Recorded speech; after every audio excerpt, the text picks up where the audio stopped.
Good evening, everyone, and welcome to our regular council meeting for June 24th, 2024, starting at 7 p.m. The recommendation is that a regional meeting be held today at 7 p.m. May I have a mover? Moved by Councillor Dunstall, seconded by Councillor Cressman. All those in favor? And that carries unanimously. And I will turn it over to Councillor Cressman for our territorial land acknowledgement.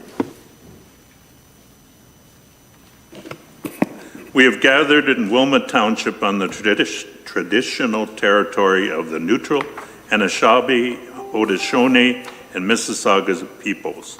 We also want to acknowledge the importance of the Dish with One Spoon Covenant, a peace agreement made between Indigenous nations before the Europeans arrived. It characterizes our collective responsibility to each other and Mother Earth. We should take only what we need, leave enough for others, and keep the dish clean. By acknowledging this covenant and the First Nations, Inuit, and Métis peoples, we are reminded of our important connection to this land where we live, learn, and work together as a community. Thank you very much, Councillor. I did want to take the quick moment. I don't actually have reflections tonight, but I did want to note to councillors, Councillor Cressman was telling me when he was a master's student that they were going to work on getting his questions down to one sentence. I would maybe suggest that we follow in line with that so we could at least see the third period game of the Oilers when they hopefully bring home the Stanley Cup. So not to tell any of you not to get all of your questions asked, but if we could maybe try our best to get everyone out to see that hopefully historic moment would be great. And of course, good luck to the Oilers tonight. In terms of additions to the agenda, we do have 3 additional items. Item 7.1, which is delegation regarding 10.1 for the draft plan of subdivision application. Item 8.1, which is correspondence regarding a petition for a walkway in Mannheim. And item 8.2, which is correspondence to call for support for the 2025 U18 OHF Championship coming to Wilmot. May I have a mover and a seconder to adopt the agenda as presented? Moved by Councillor Cressman, seconded by Councillor Martin. All those in favor, and that carries. And are there any disclosures of pecuniary interest this evening, councillors? Seeing none, we have our minutes from the June 10th meeting and the June 18th special council meeting to be adopted as presented. May I have a mover to get this on the floor? Moved by Councillor Dunstall, seconded by Councillor Cressman. Any comments or questions on those? Seeing none, all those in favor? And that carries unanimously. As I mentioned, we do have one delegation this evening, which we will get to once we get to item 12.1. And we have correspondence. Does anybody want to pull any correspondence items? We'll do Councillor Sadhu and then Councillor Cressman after. Thank you. I'd like to pull the correspondence from the hosting committee that's looking to have the U18 Ontario Hockey Federation Championships in Wilmot. I'm not sure how to do this, if it would be a motion or direction, but if we can do a letter of support and endorsement from council. Kind of backing up their bid, and hopefully they can be successful. So just with conferring with the clerk, we would just have to waive notice of motion first, which is a 2/3 vote, and then pending that, we would be getting a motion for us to write a letter of support for them, that group. So moved for notice of motion, seconded by Councillor Cressman for waiving notice of motion. All those in favor? That carries unanimously. And then I'm assuming moved by Councillor Sadhu, seconded by Councillor Cressman to provide support. All those in favor? And that carries unanimously. Very good. And Councillor Cressman, did you want to pull another item, or was that the same item? No. Yes, I would like to pull 8.1, which is the walkway. There's a petition that's been attached relating to the walkway, proposed walkway on Mannheim Road. Currently, there's no walkway to the park and community center, and we had 2 individuals that came to talk with Director Mullins and myself here at council. They collected these signatures, and I would propose that they're doing an EA on Huron Road in 2025, and Mannheim Road was to be in 2026. And when we come to deliberations on the budget, that we would consider doing both EAs at the same time. I think that was one of the suggestions that Director Mullenhouse brought forward. And so I think if that's just direction, is that all I would need? I look through you, Mayor, to Director Mullenhouse, or do we need a motion? I'm going to actually ask Director Mullenhouse what you would prefer. Through you, Mayor, just to expand briefly. So there, the two EAs that are contemplated, one is for Huron Road, and what we were contemplating with that particular EA was to address drainage issues, traffic calming, and active transportation. And then the Mannheim Road was a very similar scope, or anticipated to be a very similar scope. We did try to time them so that they were, as the councillor noted, 2025 for Huron Road and 26 for Mannheim. But we do see that there would be advantages potentially to RFPing these out at the same time. We can work either way in terms of direction or formal motion. It doesn't really matter for us. We can come back to the council process, or the budget process, sorry, and we will very likely demonstrate the same numbers, but we can tinker with the timing a little bit of each. So we'll go to Councillor Martin. Is that a question? Yes, through you, Mayor Sallin, and I'm sorry, and I know I'm trying to keep it brief, but EA is environmental assessment. Is that, I just wanted to clarify if you could expand a couple of sentences on what that means. Yeah, through you, Mayor, referring to an environmental assessment. So this is a municipal class environmental assessment. It's a standard process that would look at a number of different alternatives and look at the impacts on sort of a preset category of areas: financial, technical, environmental, heritage and cultural, stuff like that gets evaluated, and each alternative is more or less looked at in each of those lights, and then we come back with a preferred solution. Okay. So the clerk is suggesting that we just do a motion to make it easy. Does that work for you, Councillor Cressman, then? I would so move. Okay, and seconded by Councillor Wilkinson. That's going to be for the waiving the notice of motion, if that works for everyone. Okay, so moved and seconded. So to waive notice of motion, all those in favor? That carries unanimously, and I'm assuming moved and seconded by Councillor Cressman and Wilkinson to have this motion to be brought back at budget for the time consideration as outlined. Very good. All those in favor? And that carries unanimously. I think that's the first time we've had correspondence have two motions come out of it. On to our consent agenda items. If any member of council wants to remove an item from the consent agenda, please indicate so now. Councillor Martin? Through you, Mayor Sallin, I'd like to remove the keeping energy costs down. And you may speak to that. Thank you, through you, Mayor Sallin.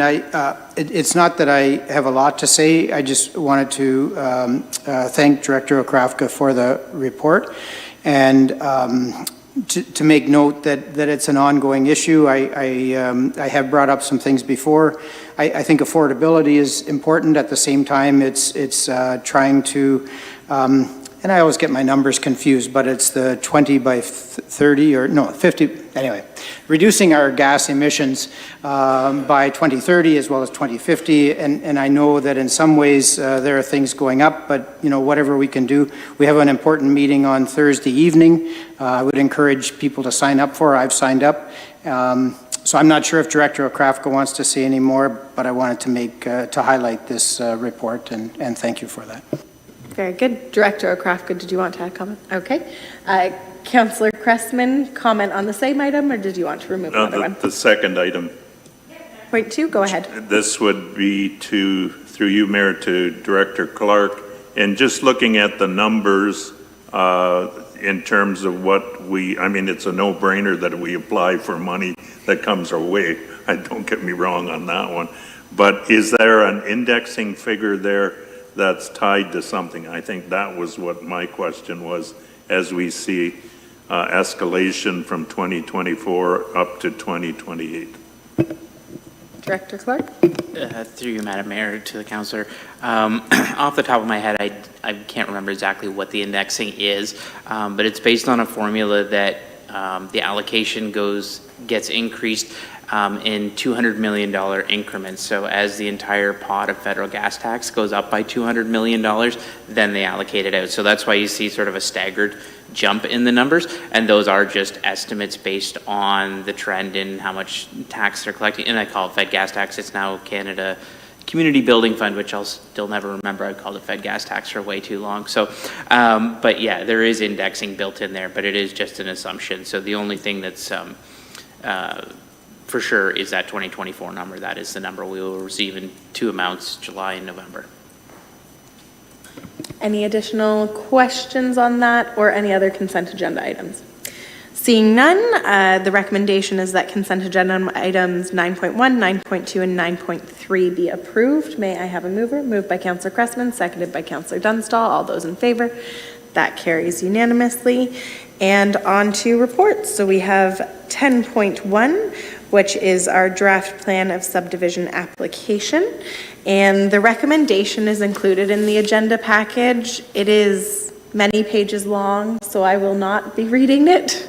But may I have a mover and seconder to get this on the floor? Moved by Councillor Dunstall, seconded by Councillor Martin. And I will now invite our Manager of Planning and Economic Development, Andrew Martin, to introduce the report. Thank you, Mayor Salmon. The report before you tonight deals with a subdivision application on the east side of New Hamburg, east of Lashinger Boulevard. The application's been ongoing for a couple of years now. Public meetings actually almost exactly 2 years ago in June.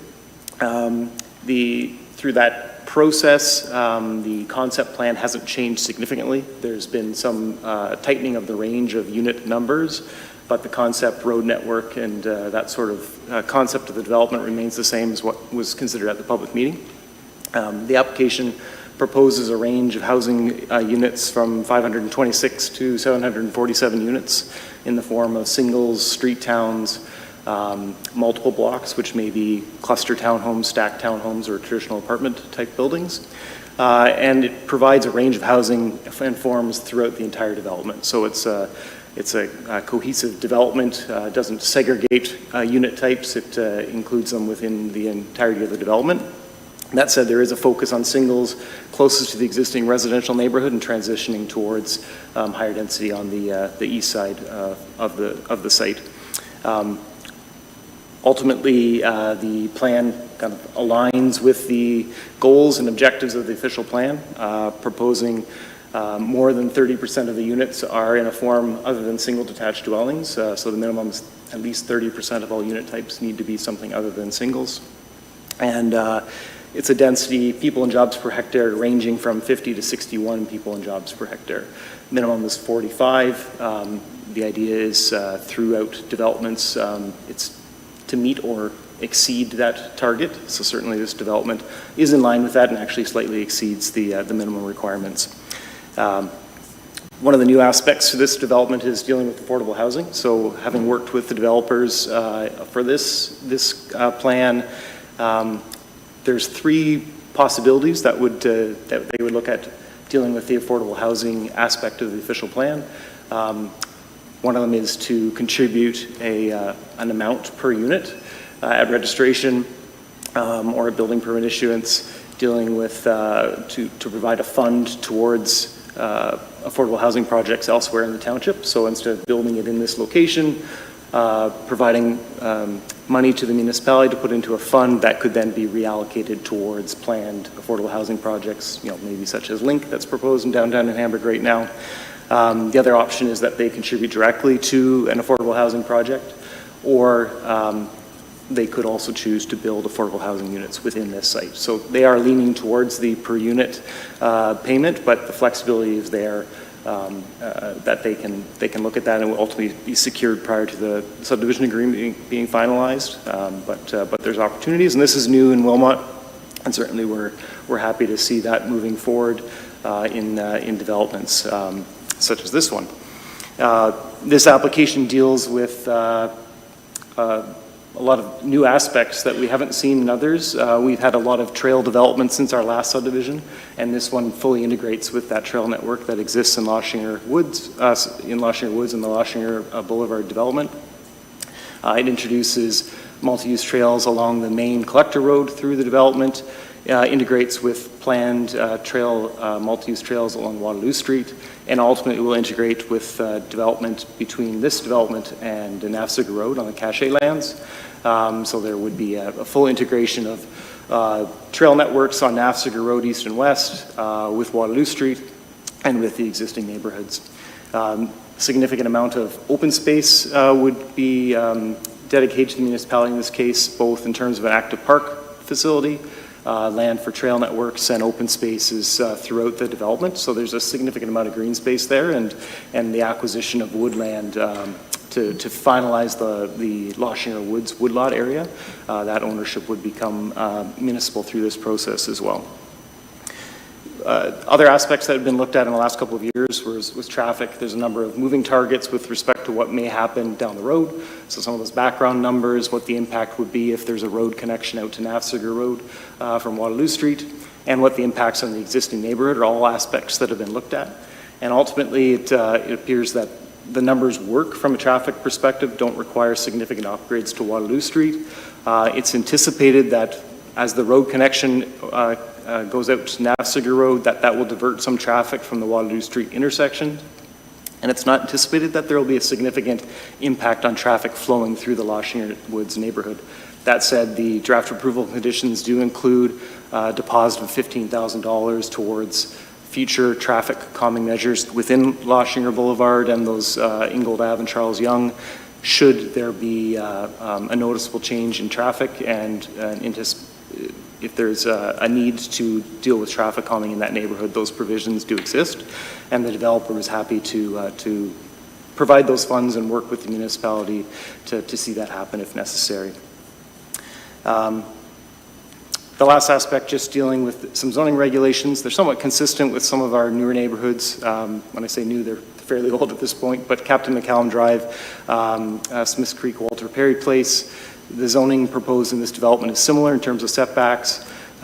We've introduced regulations with respect to parking, recognizing that smaller lots, smaller driveways, if garages aren't kept clean, to push garages back further to allow for 2 spaces within the driveways, and also to guide future kind of the engineering of this development to look at the aspects of parking, lot grading, and drainage between lots based on the actual homes proposed before they go and do the detailed engineering. So providing some of those architectural guidelines per se, overarching goals to direct, swales and water runoff between homes to free up another side for access to rear yards. A lot of those goals and objectives are put within the draft approval conditions to guide those detailed design aspects of the development, so that we can, provide the best end product possible here. And ultimately, I guess I'll leave my comments at that. This recommendation is for draft approval to the Region of Waterloo as the current approval authority, and does recommend approval of zoning, which is a local approval. So should council endorse the recommendation, the next step in the process would be the draft approval conditions would be provided to the Region of Waterloo with a recommendation for draft approval, and then the zoning would ultimately be implemented at the local level. And the developer could then proceed to the detailed engineering design once they've obtained draft approval from the Region of Waterloo. We don't anticipate any concerns with that. The region has been involved and integrated with this process, and ultimately we, from a staff perspective, feel like this development is an excellent step forward, and we're looking forward to seeing kind of new development and the benefits that will bring to the municipality. Thank you very much, Manager Martin. Councillor Cressman. And actually, just before you start, I want to point out we do have somebody speaking on behalf of the applicant coming after, so if we just want to do technical questions now. So through you, Mayor, to Director Martin, I was reading in the proposal about raised intersections, and I was wondering whether I took that wrong, because I actually experienced them in a recent trip to Lancaster County in Pennsylvania, and wasn't realizing I was going through a raised intersection till I went up considerably. Traffic calming plus walkable sidewalks, is that the net result of it, raised intersections? Through Mayor Sullivan, so yeah, the anticipation is to provide a change in road configuration, so it may involve narrowing of intersections, so the asphalt surface is closer together at that point, raising the platform at the intersection to slow movements to, to coincide with stop signs in that area as well. Director Mullenhouse can provide more comments if necessary, but essentially between markings on the road, signage to advise of the, of the upcoming traffic calming provisions. You'll see that in some of the, developments in Kitchener-Waterloo. They will kind of have signs up saying, traffic calming provisions, upcoming, or whatever the case might be, to warn of those types of situations. But the idea is to change the road, the look and feel of the road, to make people stop and think before passing through those intersections, and to slow traffic and movements through those areas. It will coincide with intersections and also trail crossings. For instance, where the street network aligns with the park, there's proposals in that area to delineate that to provide safe passage. Follow-up question, Councillor Crosby? I would just say a follow-up comment. It worked for me. Any other technical questions at this time, Councillor Martin? Thank you, through you, Mayor Salonen. I don't know if it's appropriate to ask this, Manager Martin, but I was wondering two questions. One is, I'm not trying to catch you off guard. I was just curious, in the changes in the last 2 years around development charges, how does this play in? Like, would we be getting as much now from development charges as we would have been received some years back, or is it less? And it's not a fair question because I didn't ask it ahead of time for you to do the math. I was just trying to understand the progression of the changes in development charges. And then my second question is, I don't know if it's possible to put the map up on the screen, but I was trying to get a sense of how all of this fits in terms of the lay of the land, just to make sure I'm fully understanding. And then when you're talking about the link to Nafziger Road, so I don't know if it's possible to look at the map. And maybe the delegation will be doing that, I'm not sure.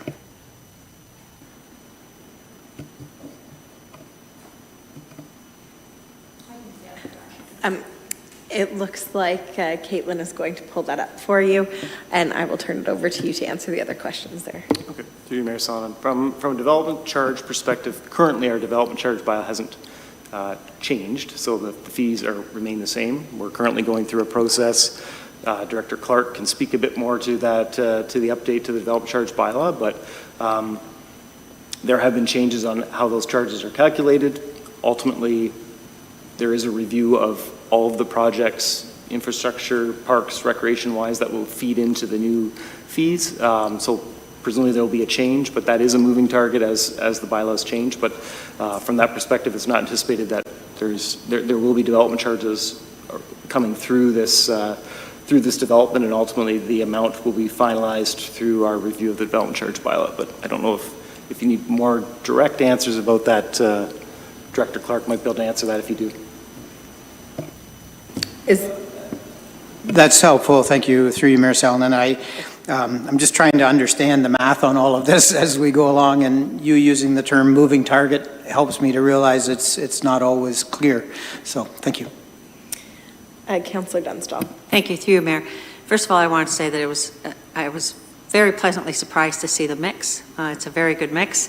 One of the things I wanted to ask you, the proposed $500 per unit, and I did a quick math from the lowest amount to the highest, and went from $263,000 to $375,500 that we would use for affordable housing. Was that something the township had asked the developer to do, or is that something the developer suggested, and is this something that we can use moving forward with future developments?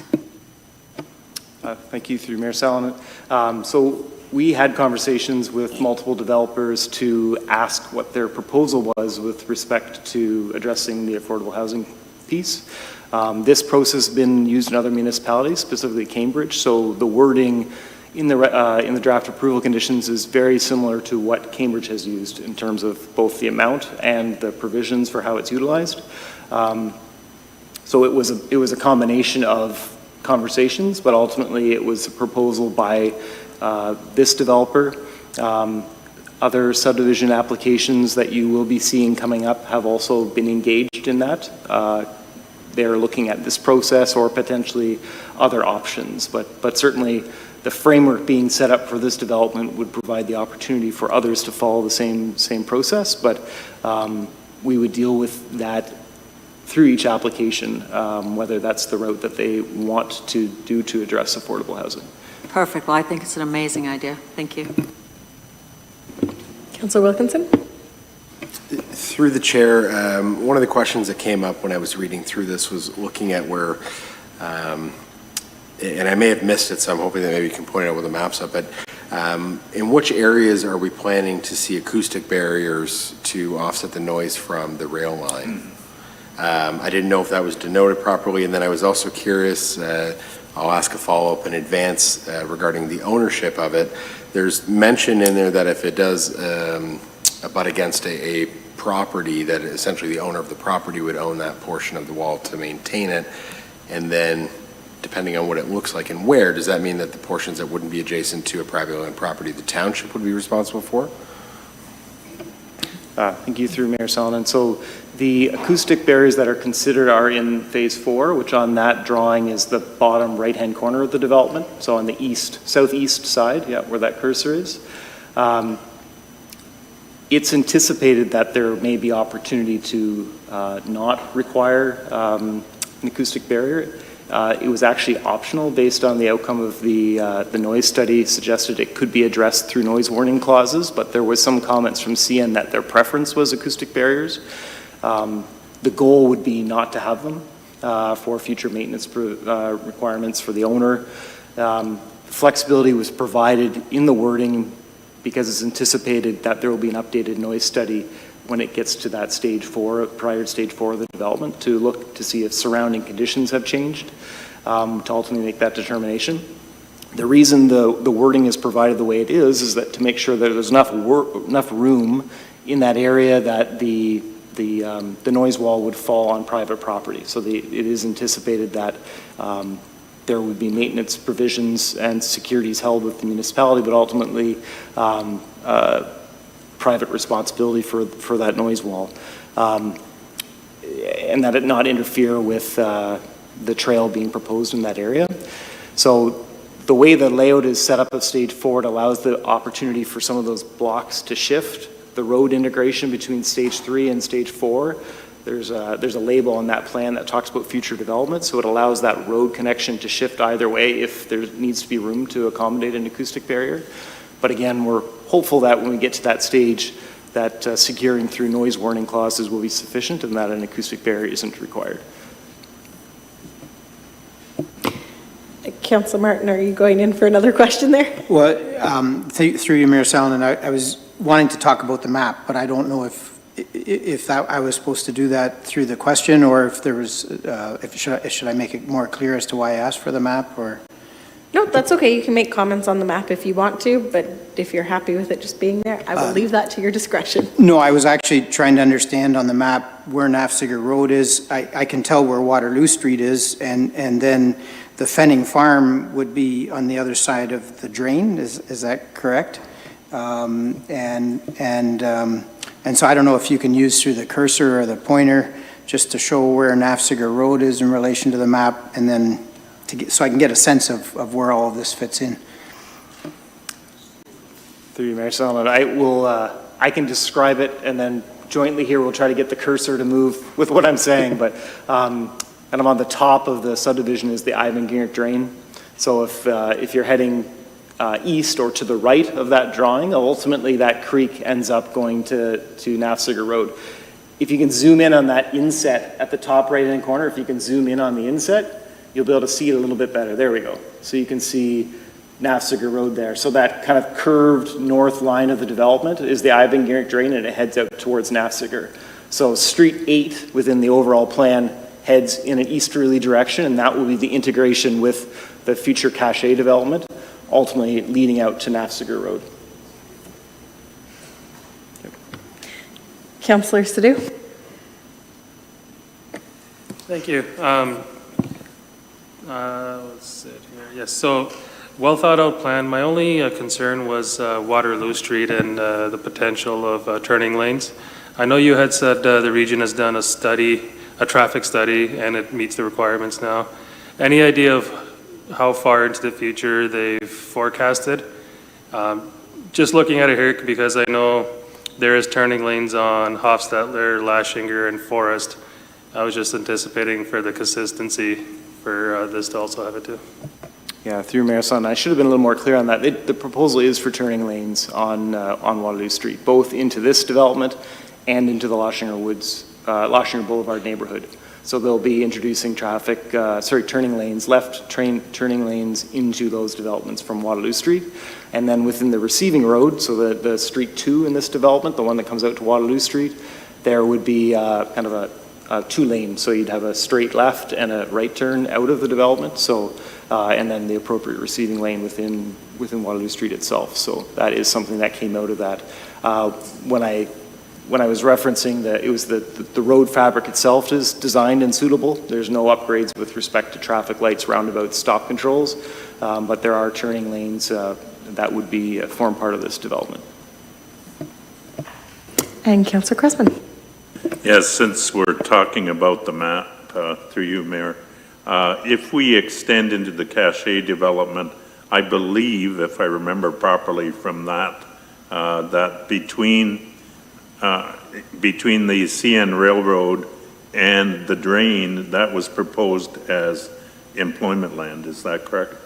Just, so basically we have, butting up against Wilmot Woods, we have residential, but once we start heading east towards Nafziger, it becomes employment land.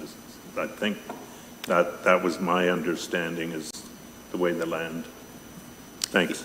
Yeah, through Mayor Sullivan. So you're right, in terms of the designation, came out of ROPA 6. The lands between CN and the Ivanhoe Drain were designated for employment purposes. So as that cache development proceeds based on the now designated lands through ROPA 6, yeah, there'll be employment type uses. Those are still being scoped and ultimately will be subject to a public process, but this plan did contemplate the change in neighborhood types. So traffic calming is proposed at that intersection to discourage any kind of commercial employment type traffic heading westerly through this development. So to continue the east movement, but to discourage movements the other way around, other than employees and that sort of thing. But there'll be further design and considerations through that development approval process. But you are correct that kind of a residential piece would be north of the Ivanhoe Drain, employment south of the Ivanhoe Drain, between there and the railway. Any additional questions at this time, councillors? Before I invite up the delegate, I just had a few that I quickly wanted to go through. And the first one might actually be for Director Mullen-Hughes. I know that we've talked about it in terms of roundabouts. The standards applied to the roundabout that's in the proposed sketches for pedestrians, will it follow CNIB standards instead of the region standards that don't consider people with visual disabilities crossing? Through you, Mayor, to you. This particular item, I believe, is actually a traffic calming circle rather than a roundabout. And so they're a bit of a different feature than what you would typically see on a regional road. There is a detailed design element to it that we can integrate some of those features differently. I'm not sure exactly what detail they would be proposing at this point. We don't technically have our own standard for these types of facilities, but we are certainly looking to develop that through the course of developments like this, and we are aware of that issue, and certainly these are a different function than what you see though from a regional standard. Great, thank you. Then another question, this is probably for you, Manager Martin. On the affordable housing component, which I think is fantastic that your team is working on making more affordable housing and getting developers on board for that. I was curious, what are we defining though as affordable housing in the region, or sorry, in the township, for putting towards? Like, I understand that Lynx is one project, but I'm just curious if we have a definition.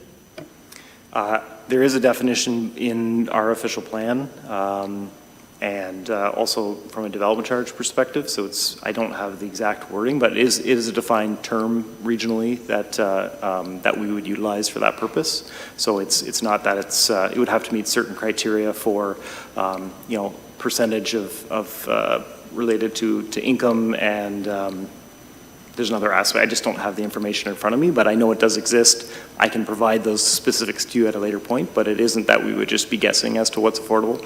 There are guidelines established for that. So part two of that question, why I was asking, I know at the region, we passed waiving of DCs for affordable housing components. So I was just wondering, I know that this one you said they're leaning towards a per house basis to go into funding elsewhere in the region, but if that's something that we as a township are going to be looking at, DC costs when it comes to affordable housing, as we're now looking at that. So recent changes to the DC Act do exempt affordable housing units. So if they were to construct affordable housing within this development, they wouldn't pay development charges. Yeah. Perfect. And last question, just in the actual recommendation, when it talks about in the different stages, the blocks for trails, am I to understand that the trails will be constructed at the cost of the developer and then provided to the township completed, or are we just getting the land and the township is expected to build the trails? So for the majority of it would be constructed by the developer. There's other components that related to the connections to offsite, the Lashinger Woods, the aggregate drain component. So those are anticipated to be developer constructed through other funding, potentially through development charges.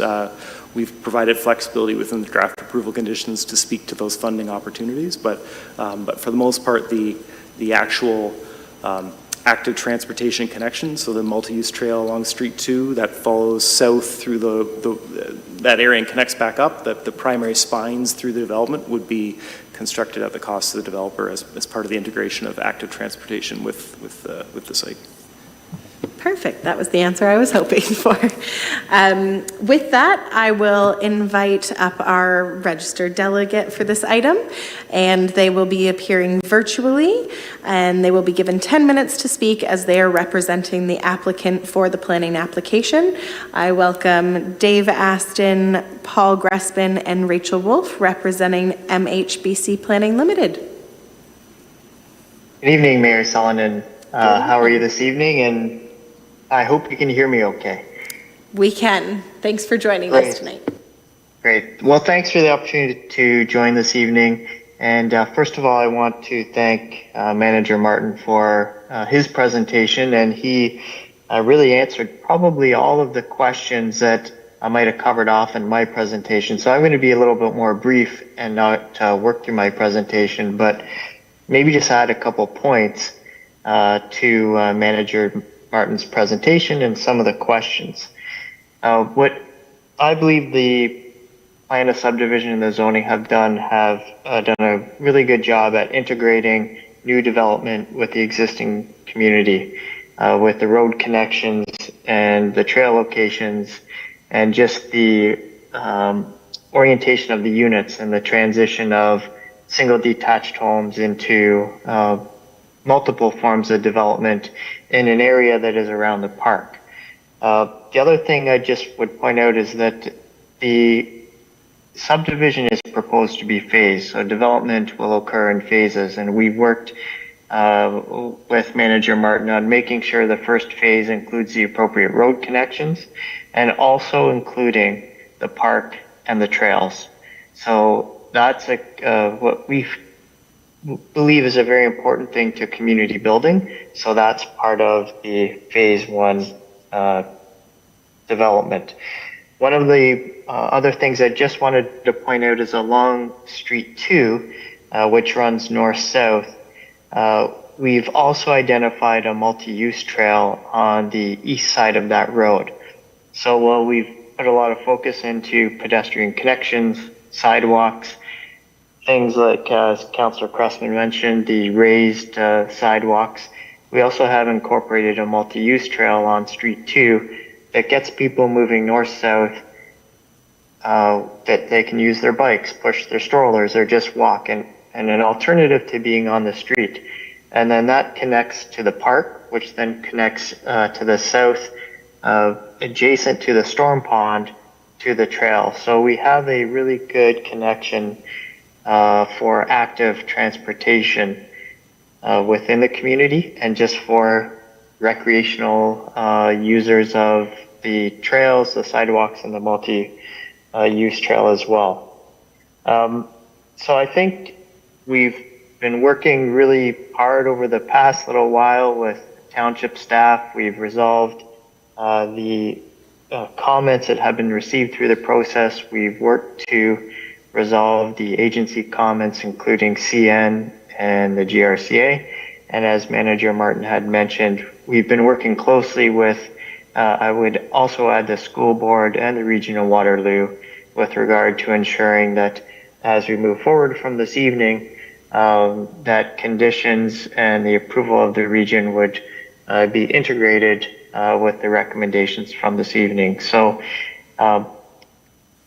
based on our opinion, what's being proposed and the recommendation of staff covers off the provincial policy direction, the regional policy direction, and the township official plan. So we're very excited to be here tonight and support the staff recommendation for the plan of subdivision and conditions. We have no concerns with those. And the proposed zoning bylaw, again, we have no concerns with what's being recommended this evening. So thank you again to the township team, and I'm also happy to answer any questions. Thank you very much. Councillors, any questions for our delegation? Councillor Cressman. Yes. Would you mind someone pointing out where this park is? Maybe it's designated in a different way, or pardon? That open space at over towards Waterloo and the drain? I believe they're just pulling it up. Okay. I see what the wetland is, so I assume that wasn't. Through you, Mayor Salonen, the park is very central to the plan. So if you see where it says stage 1 on the east side of Street 2, that is where the park is, and it backs on to the drain. Yes, I've located it. Great. Maybe my advanced age was a condition that I didn't see it initially. It's all right. I prefer maps that are color-coded with green spaces green, so you're all good. Any other questions at this time, councillors? Oh, there we go. There's the map I was talking about in color coding. Thank you. It's like magic. It does work like magic around here. We have great staff. Very good. Any other questions then, councillors?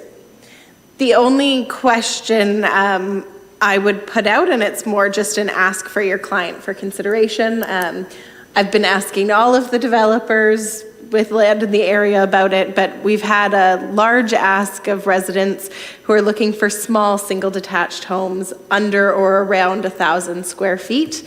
I'm not asking for a commitment to that or anything, but I did just want to note that we have a very consistent ask, especially from some of our aging population who want smaller lots, still a single detached home, but more like an apartment sized. So I will put that out there as you guys continue to plan further. That is just something that we're hearing consistently from the community and would love to see added. Well, that's a great comment, and I think the way that we've worked with Manager Martin on the zoning and the plan, there could be some opportunity to look at integration of those types of units. Again, if the market's looking for them, that is something that we could easily respond to. Fantastic. Seeing no more questions, councillors, thank you very much for joining us this evening and adding your additional comments. And I will call the question in that case, councillors, unless anybody has a final comment. Seeing none, all those in favor? And that carries unanimously. On to item 10.2, and the recommendation is that council receives report COR-2024-30 for information, and further, that a bylaw be brought forward to approve the amendments to the Dog and Kennel Bylaw 2023-11 as outlined in report COR-2024-30. To get this on the floor, may I have a mover? Moved by Councillor Dunstall, seconded by Councillor Sadhu.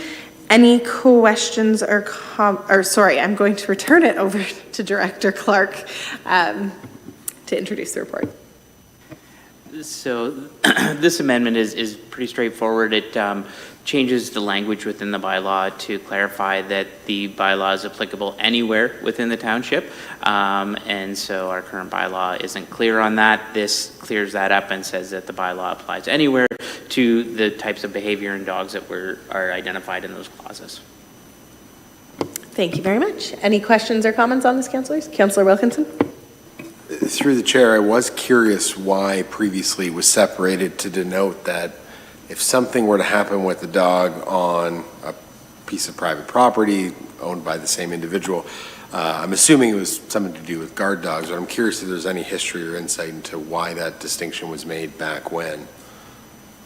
I don't know if we have the historical context around the horseshoe, but Director Clark, if you want to give it a go. Quite honestly, I don't know. That predates my time. I don't know if Clerk Bunn has a little bit more history.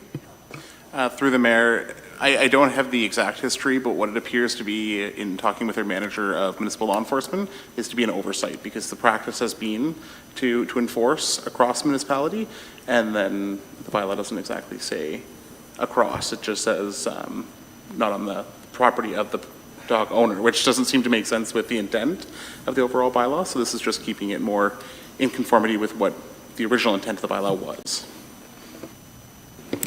Any other questions on this, councillors? Seeing none, all those in favor? And that carries unanimously. On to 10.3, and that is the 2025 budget schedule. The recommendation is the report COR-2024-31 be received, and further, that the dates listed in Appendix A be approved to carry out the presentation, deliberation, and approval of the 2025 operating and capital budgets of the Township of Wilmot. To get this on the floor, may I have a mover? Moved by Councillor Martin, seconded by Councillor Cressman, and I will turn it back over to our Director of Corporate Services and CFO, Director Clark. Thank you, Madam Chair.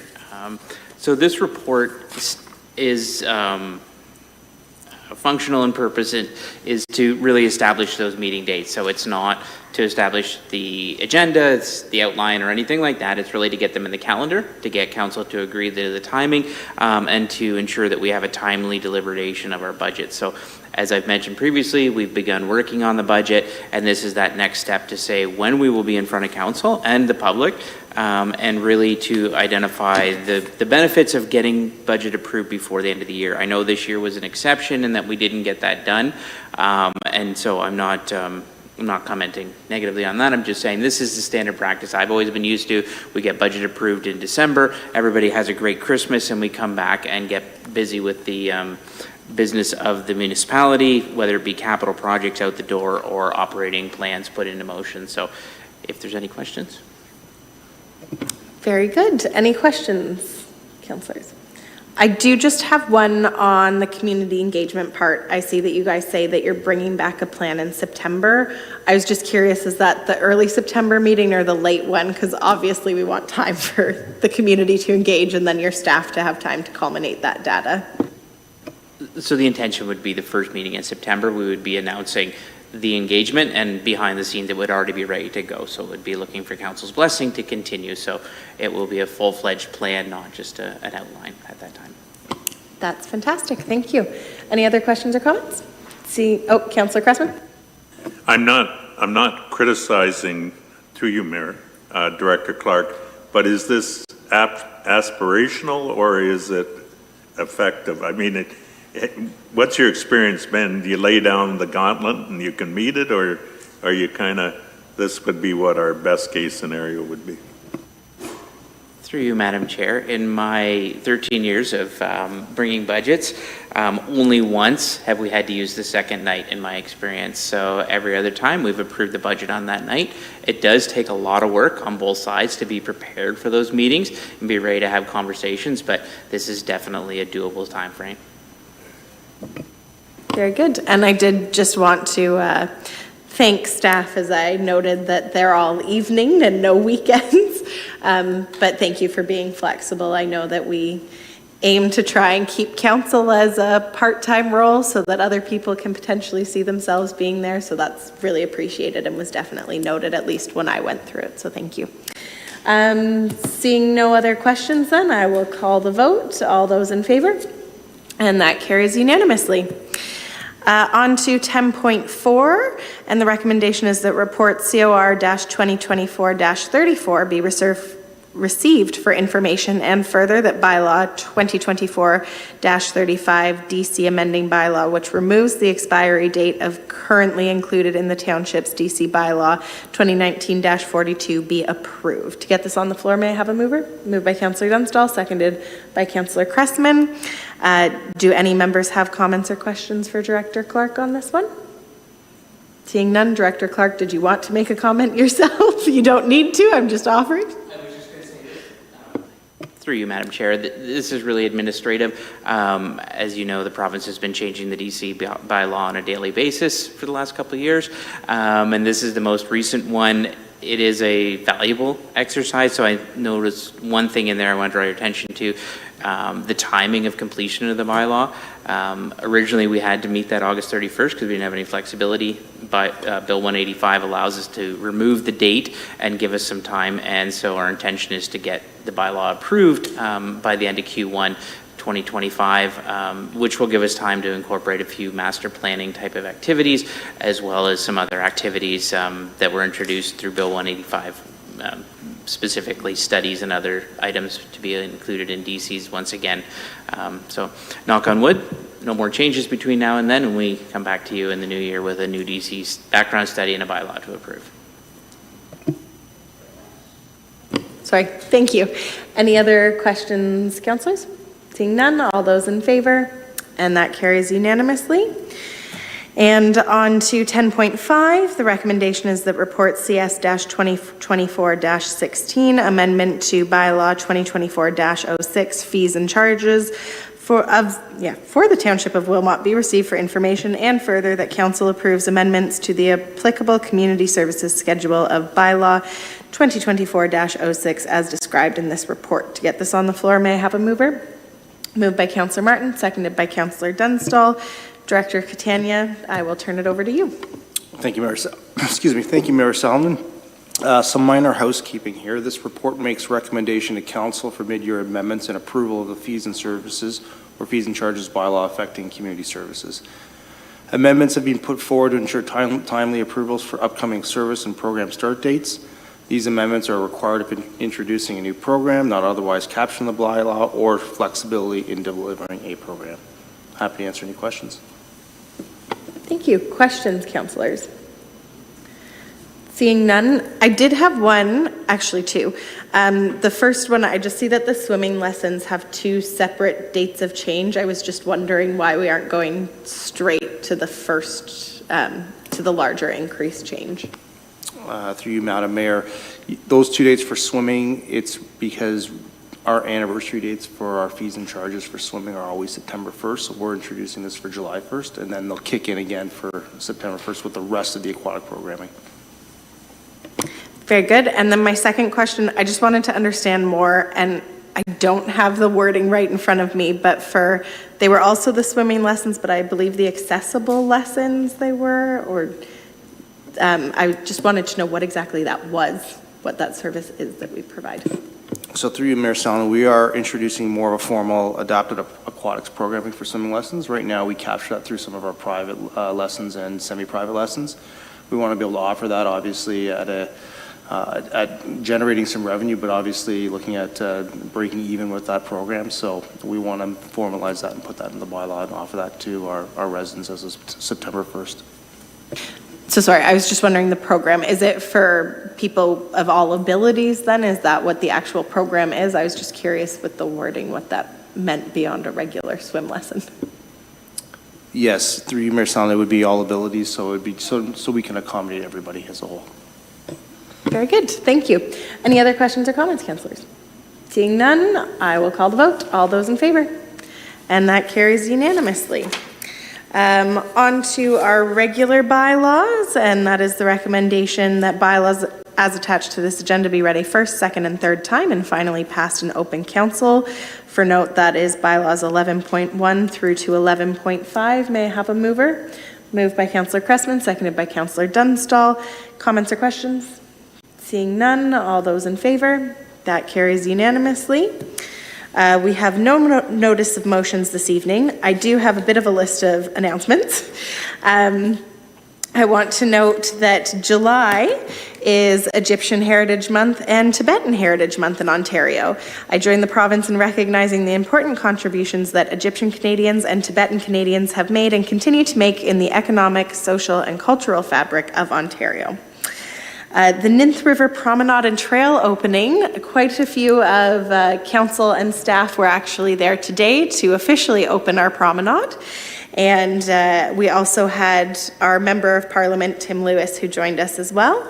And it was a really great event, and just a huge thank you to all of the Wilmot of Township staff who were involved in the project. A special shout out to Amber, who was the project manager. And of course, thank you to the talented contractors. And the Ninth River Promenade is now officially open. So if you have not been, it is a beautiful new accessible walk right along the Ninth River in downtown New Hamburg. And you can also see the beautiful new water wheel that the Board of Trade just finished renovating behind. And if you're thinking about next Monday for where's the best spot to watch the fireworks, if you don't want to be down at Scott Park, I imagine the promenade will serve a really great viewing point to see that. So again, thank you so much to everyone who made this happen. And I would also be remiss if I didn't say thank you to the province of Ontario as well as the government of Canada, as both levels of government contributed funding to this great project. I also wanted to congratulate all of the Waterloo Oxford graduates who will be walking across the stage and accepting their diplomas on Thursday of this week. I'm looking forward to seeing all of you and your proud loved ones and friends and family on Thursday night. And congratulations, of course, to all of our education workers who are busy wrapping up another school year. As well as I know that the heat has made it a particularly long last week with some challenges. So really just wanted to acknowledge everyone's hard work and dedication to our township students. The Sirens in Life campaign is starting on Friday. It's a kickoff campaign that's hosted by the Region of Waterloo Police Services, Canadian Blood Services, as well as other emergency services around the region. Sirens for Life is a national initiative that engages first responders across Canada to help save lives by donating blood and plasma and by raising awareness of the importance of stem cell and organ and tissue donation. For those looking to donate blood, the next drive at Steinman Mennonite Church is actually on Monday, July 1st, and you can register to give blood at blood.ca. Canada Day, of course.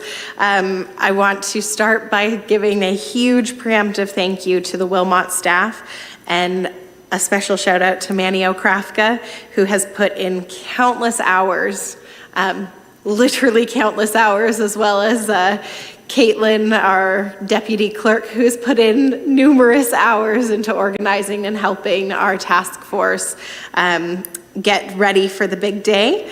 And thank you, of course, to our task force committee members who have volunteered their time and talents, and to all of those who will be helping out with the actual day. A reminder to all residents and the wider community that Wilmot is hosting our very own Canada Day event on Monday, July 1st at Scott Park in New Hamburg. Official opening ceremonies will be at 11 a.m. However, it's starting with an Indigenous sunrise ceremony, which will take place at sunrise, which is 6 a.m. Sorry, 7 a.m. So if Yes, it's apparently a late sunrise, but that is when the ceremony is taking place.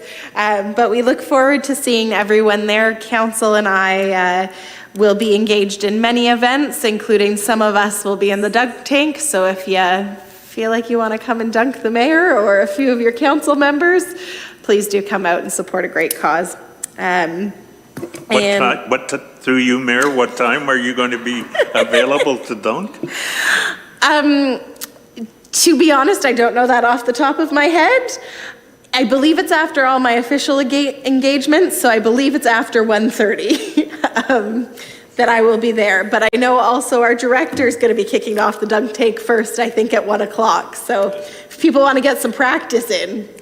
And I did also want to note that area municipalities and locally owned energy utilities are partnering to design the Waterloo Region High Performance Development Standards. And the High Performance Development Standards is an essential step towards meeting our climate change targets and managing the energy transition. And Councillor Martin, you actually already noted the event on Thursday, but just another shout out that there will be a Wilmot Township session at the New Hamburg Community Centre that's going to be co-hosted by the Nith Valley Eco Boosters. That's this Thursday, June 27th. From 7 until 8:30 p.m. And the community is encouraged to come attend and participate, and you can reserve your free ticket on Eventbrite. Our next note is that the Township of Wilmot is asking for community input on the development of our next strategic plan for the 2024 to 2027. We're inviting stakeholders to have an opportunity to join us in shaping future programs, services, and township plans. You can find the survey at surveymonkey.com/r/Wilmot, and any questions can be directed to CAO Chambers office. And last for me is the Castle Concert Series is going to be coming back for another summer, and it's starting this Thursday, June the 27th, and will happen each following Thursday, weather pending. The township will be hosting an outdoor concert on the front lawn of Castle Kilbride. So please do bring along your lawn chairs and enjoy the live music from 7 to 8 p.m. Admission is by donation, and the concerts are weather permitting. I also want to make note, if you've not been to downtown Baden recently, we do have road construction going on, so please plan ahead for parking. We do have some behind the castle, but I know often it goes into the side streets, so please plan your route ahead and your parking ahead of time so that you don't miss that opportunity. Our lineup is able to be found. We have flyers at the township office as well as on our website. Any councillors have anything I missed? Councillor Martin. Through you, Mayor Salonen, may I read the dunk tank schedule? Yes, you may, Councillor Martin. So at 12:30 p.m. Canada Day, Director Catania. At 1 o'clock, WO teacher Dustin Van Hooligan. At 1:30, Councillor Wilkinson. At 2 o'clock is our fine Mayor Natasha Salonen. 2:30 is WO Principal Carolyn Salonen. At 3 o'clock is yours truly, holding a picture of Councillor Dunstall because she's going down first. And at 3:30 is Forest Glen teacher Clark Rumble. Very good. Thank you for providing the clarity there. I'm guessing Councillor Dunstall gets to go first because she had more votes, like what she said today at her speech. Her picture gets so Right. Very good. And again, thank you to everyone who has volunteered to be a part of the dunk tank. It'll certainly be a fun part of the festivities on Monday. Any other questions or I guess comments or announcements? Okay. Seeing none, the confirmatory bylaws to be read a first, second, and third time and finally passed in open council. May I have a mover? Moved by Councillor Martin, seconded by Councillor Dunstall. All those in favor? That carries unanimously. And adjournment. May I have a moved by Councillor Cressman, seconded by Councillor Dunstall. All those in favor? And have a great evening, everyone.